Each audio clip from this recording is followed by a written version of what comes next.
Yo, what's going on guys? Arekkz here, welcome back to another Division video. And in today's video, we are going to be talking about the next phase of the PTS. There was a state of the game this afternoon, and during that they addressed, of course, the currently known issues in the PTS right now, as well as speaking about how they're going to be changing those going into Phase 2. As you guys are very much aware, PTSs are typically divided into multiple phases, and for 1.6 we are currently in Phase 1. Phase 2 is already in the works and they are hoping to drop it soon. There is no exact date just yet, but of course as soon as they do have that, they will share it with us. I'm hoping it'll be sometime next week, but right now they've just said it's coming soon. Soon as possible, of course, but nothing beyond there. However, in this video I want to detail what those changes are going to be, so that way some of you guys that have got concerns with regards to the weapons, the gear sets, anything like that, this should hopefully put your mind at rest. So if you do enjoy this, then a like would be super appreciated. Comment down below if you have any questions, but let's get started. So first up, PTS Phase 2. Before we start talking about the fixes and balances to weapons and gear sets, the main thing that Phase 2 is going to be adding is of course the Last Stand game mode. Week 1 was more focused on testing the incursion, testing legendary difficulty, as well as the weapons, gear, and everything else like that. However, Phase 2 is going to introduce the Last Stand game mode. This is of course the domination style PvP mode that you'll of course be able to join via a playlist from the terminal, and you'll then be able to jump into it and have some 8v8 battles.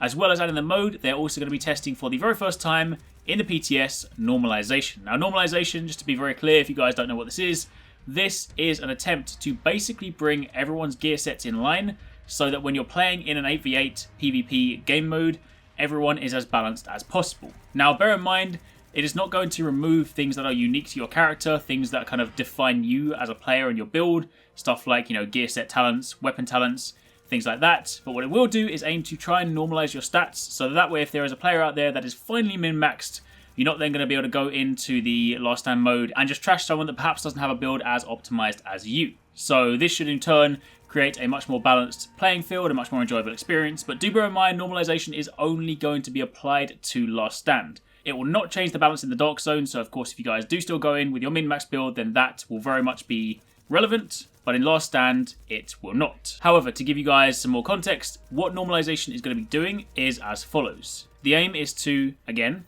limit the effect of min-maxing for balance purposes. All of your gear will be maxed to 256, so if you are a player that perhaps is level 30, but maybe you haven't quite hit 256 gear score, then your gear will be raised to the max gear score. All of your main attributes, that's firearms, stamina, and electronics, they will be maxed to the max roll possible for that gear piece, which is somewhere around 1200. Some of your bonuses will be uniformly scaled, so weapon damage, skill power, and health.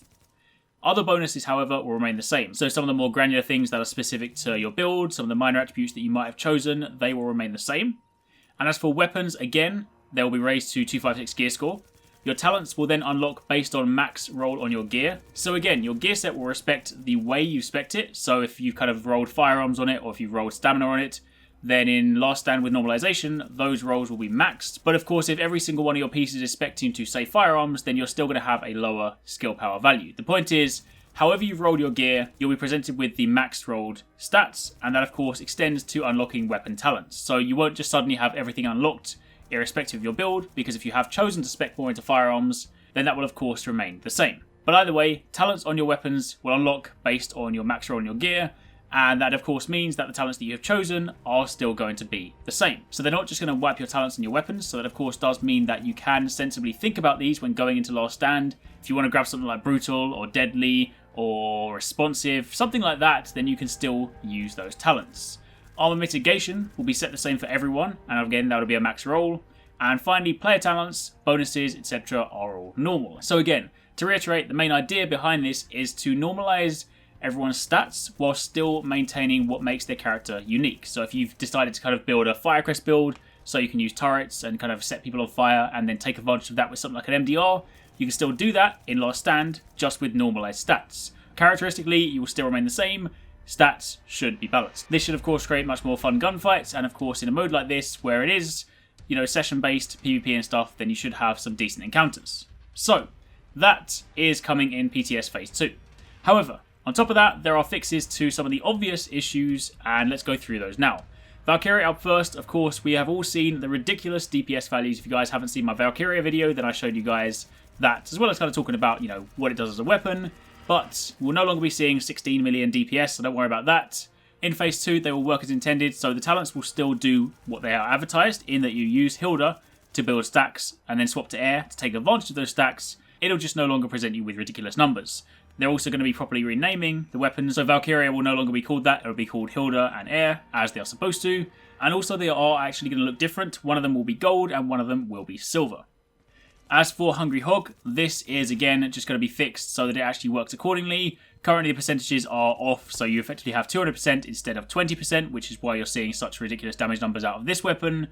And they're also going to be testing out 10% per stack for a maximum of 5 times. So again, this may well be a little bit low. They did say that this might need buffing later on, but they are going to dial it in as they see fit. As for SEEKR, now this is one that was obviously going to change because as it currently exists, it is a set that promotes body shotting, promotes kind of minimal accuracy, and effectively rewards you very highly. Plus it synergizes very nicely with a lot of weapons, things like Caduceus, some of the other weapons that have crits. So SEEKR is actually changing rather drastically. Now your 2-piece, it will instead give you a percentage of the new resist all talent. They want to sort of test this out and see how this goes. The 3-piece will now give you plus 5% body shot damage, and the 4-piece, which previously gave you 33% crits, will now instead make it so that after 2 shots, your next shot will give you a 200% headshot multiplier for the next headshot. So instead of it being a set that is now focused on just spraying into the body and getting rewarded with crits every 3rd bullet, you will instead fire at the body for 2 shots in order to build your stack, and you'll then raise your gun to shoot in the head for a 200% headshot damage multiplier. This of course turns this set from being like an SMG player's dream to a more sort of marksman rifle, potentially assault rifle focused build, but it does still sound rather interesting, especially if you pair it with something like the MDR, which is a kind of slightly slower firing assault rifle. Effectively, you'll now be dancing between body shots and headshots. Of course, once that goes live in the PTS, I will test it out, give you guys an updated review, but for the time being, that is the change to SEEKR. As for the MDR, yes, this is something I am so happy to hear about. You guys know that I'm a huge fan of the MDR, so much so that I put out 2 build videos where I kind of hyperspec towards them just to make the weapon work. And they're actually now going to be buffing the base damage of the MDR by 65%, which is really good to hear. It was very underpowered before, to the point where if you wanted to use it, you had to spec so heavily towards it, and truth be told, it just wasn't worth it. It's a fun weapon to use. I always tried to kind of use it where I could, but let's be honest, if you wanted to be optimal, if you wanted to kind of be the best you could, then you wouldn't go for that weapon. So 65% base damage increase, really nice. They're also going to be buffing the distracted talent because given the fact that status effects don't last as long, and of course they're not necessarily quite as effective, plus you have diminishing returns, then they're going to buff the talents so that when you do get the effect out of it, it of course rewards you that much more. After that, a couple more things. The Showstopper, the base damage is going to get an increase because it's been underperforming. And as for Banshee, because of course now in the Dark Zone, if you die and you're not rogue, you don't lose currency or XP, which was of course one of the main things for the Banshee 4-piece. Instead, they're now turning the Banshee set into kind of more of a rogue hunter set. So if you are killed by a rogue player, you then gain a boost to damage against that rogue for 10 minutes. So it basically gives you like a little window to go and get that revenge kill with some increased damage. Again, they're going to test it out, see how it feels, and then go from there. So that is pretty much it. Those are the main changes coming to PTS Wave 2. So again, once it does go live, once we have a date, I will let you guys know. But for the time being, that's it. So if you guys did enjoy the video, again, like would be super appreciated. If you have any questions, drop them down below. And take it easy. Catch you next time. Peace out.